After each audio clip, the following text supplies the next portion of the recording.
the analyst desk to see how G2 picked up a huge win in game number 1. Yeah, what a stomp that was, honestly, from G2 here in game 1 over OG. Let's take a look at picks and bans, not with the game we saw afterwards in mind, or how much did you guys foresee that this was going to happen? The analyst desk talked a lot about the Sivir being picked away, obviously. On Emperor, all of a sudden, Prolly, what else stood out for you from this draft? Well, I like the idea behind it because right now it's going to be like Alice or Braum are going to be like your top tier supports, and then it's going to be like Sivir, Lucian are your top tier AD carries. So they ban Alistar, they ban Lucian, and then they take the Sivir Braum immediately. So their pick ban was heavily favored towards their bot lane, and I think it's great for G2. That's like exactly why they picked purple side, because you see Trick's pathing all game was towards bot side. So I know their bot lane didn't do great. I think Mithy and Niels like outplayed them during laning phase, but it obviously fit their style really well. Like all the picks were really good for them. Yeah, certainly in lane not so great, but as always when you get a hybrid outside of a lane, his presence on Braum, he's 8 out of 9 wins in his Braum games, so you didn't let him have it in the Fnatic series. We also then saw Perkz look for the LeBlanc out of mid lane.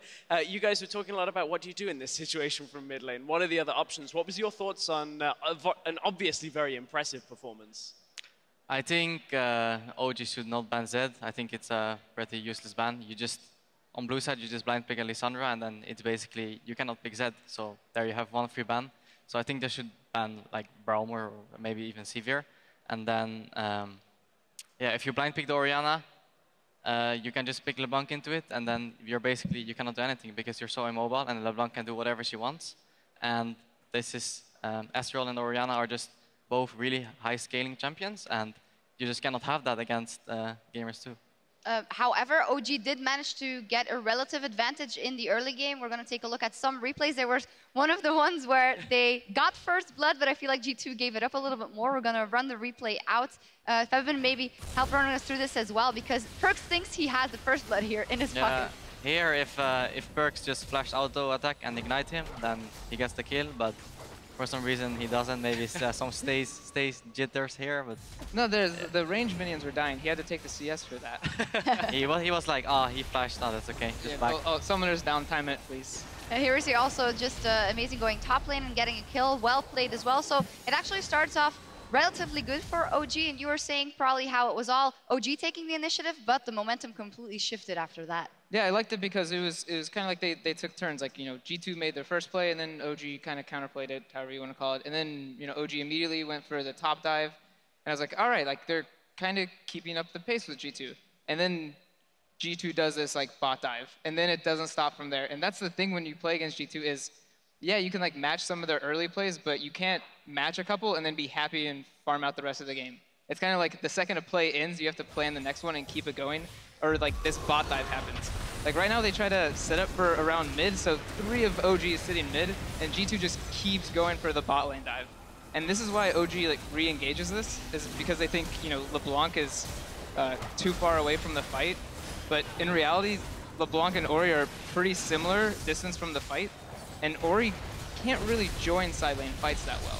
So this kind of was a weird overchase by OG, and G2 the whole time was thinking like, are they really fighting us right now? Like, this is great for us. And this just like kept going on throughout the game. And this was the beginning of what would eventually turn into a massive lead that G2 ended up picking up. We took a look at the progression of a lead. It was even at 10, and then there was a bit of a lead at G2 at 15 minutes, and then we get to this moment at 20 minutes when we're looking at it, 7,000 gold lead for G2. That's the second highest deficit that the Origen have had the entire split long. So just crazy set of circumstances led us to that point. Even though G2 didn't quite win the game off that, there were a few more falters there for them. Yeah, the Fisho also mentioned, hey, the meta doesn't have to be slow when you play like G2. You mentioned, Febiven, that you have learned for yourself that you think that the team play and the waiting is maybe a better strategy than going ham and going all in like a Perkz this game. But honestly, shine a light on his LeBlanc play, because it does seem like aggressivity is the way to go for him. Yeah, after the fight happened, they just know what of that, and then the LeBlanc against their composition, they didn't have instant CC, and then LeBlanc is just really strong because you cannot CC in the air, and then yeah, this is what happens. Like he just one-shots people all over the place, and yeah. Yeah. I'm quite jelly of his performance, actually. Yeah, the highlight reel, this is exactly what Deficio and Grepo, the casters, were talking about. You can build a highlight reel off this. I mean, he's in Soaz head to the point where Soaz, they're both trying to play these, you know, mobile champions. Soaz is like throwing out his Q behind him because he's waiting for the jump back from Perks. Like, this is crazy. So Febiven, the best LeBlanc play from Perks versus the best LeBlanc play from Febiven. Who would win? Me, obviously. Yeah, obviously. Yeah, we're gonna take a look at some more of that B-roll, but it's completely snowballed the game.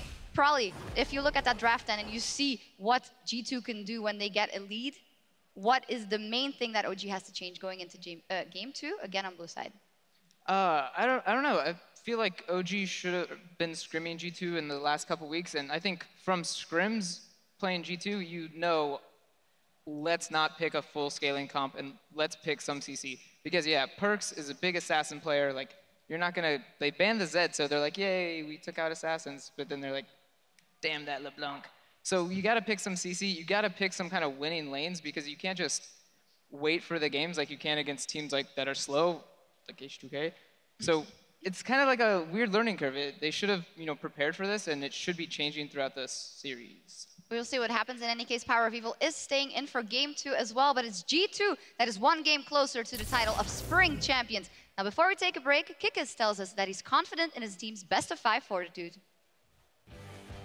I think we're really confident going against Origen because, like, we've seen now in semis that we can play good in best of 5s. Even like after we lost the second game versus Fnatic, we still came back, and no one was having like bad thoughts or bad mood. Everyone was super motivated. Even in the game we were losing, we were like 14k gold behind. We were like, okay guys, we can still win teamfights. Come on, we can win this. And we have good mental fortitude, and we have good adaptation. And us being the better team, I think we can take this.